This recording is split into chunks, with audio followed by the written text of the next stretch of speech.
নমস্কার কৃষক বন্ধুরা, আজকে আদিশ্বর ইম্প্যাক্টস মধ্যে আমরা এসে গেছে এই combine harvester agri master high speed combine হারভেস্টারকে কিভাবে মেনটেনেন্স করা যায় ওটা ডিসকাস করার জন্য।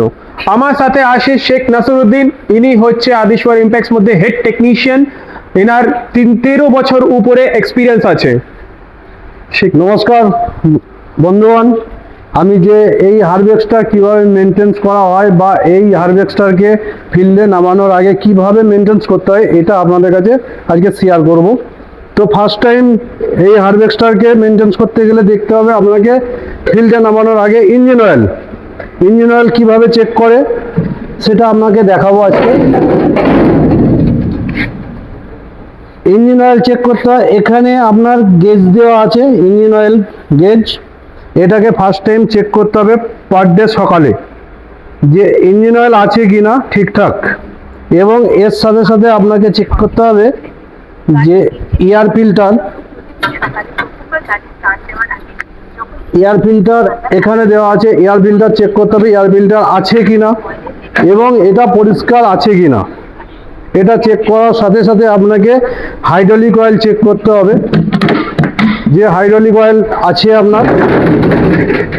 লেভেল হচ্ছে হাইড্রোলিক অয়েলের, এখান দিয়ে আপনার দেখা যায় লেভেলিং দেওয়া আছে। এই হাইড্রোলিক অয়েল চেক করতে হয় এবং এর সাথে সাথে গিয়ার অয়েল চেক হবে।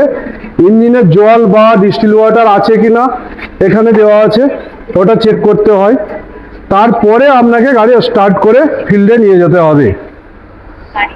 আপনি বলছেন এয়ার ফিল্টার চেক করতে হবে, এই মোবিলটা চেক করতে হবে। যদি কম হলে যা বা পরিষ্কার না থাকলে কিভাবে পরিষ্কার করে হয়, কি কোনটা গ্রেডে এর মধ্যে অয়েলটা যায়, এটা একটু বলতে পারবেন?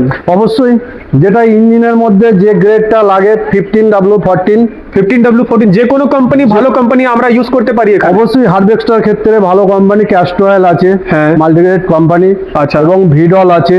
আপনি এই মোবিলগুলো ইউজ করতে পারেন ইঞ্জিন অয়েল ক্ষেত্রে।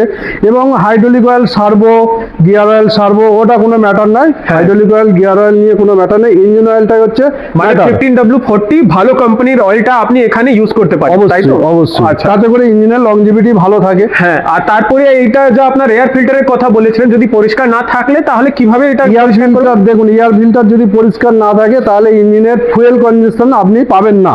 ঠিক বলছেন, ফুয়েল বেশি খাবে, হ্যাঁ, গাড়ির লোড নেবে, হ্যাঁ, হিট হবে, হ্যাঁ, অনেক কিছু সমস্যা আসতে পারে। তার কারণে এয়ার ফিল্টার আপনাকে মাস্ট প্রত্যেক দিন পরিষ্কার রাখতে হবে। পরিষ্কার রাখতে হবে, আর তাতে করে বাকি সবকিছু জিনিস আপনার এর মধ্যে আপনার প্রতিদিন চেক করতে হবে। অবশ্যই। হারভেস্টার জন্য জানতে চাইছে, আপনি এই নিচনে দিয়ে নম্বরে কল করতে পারি।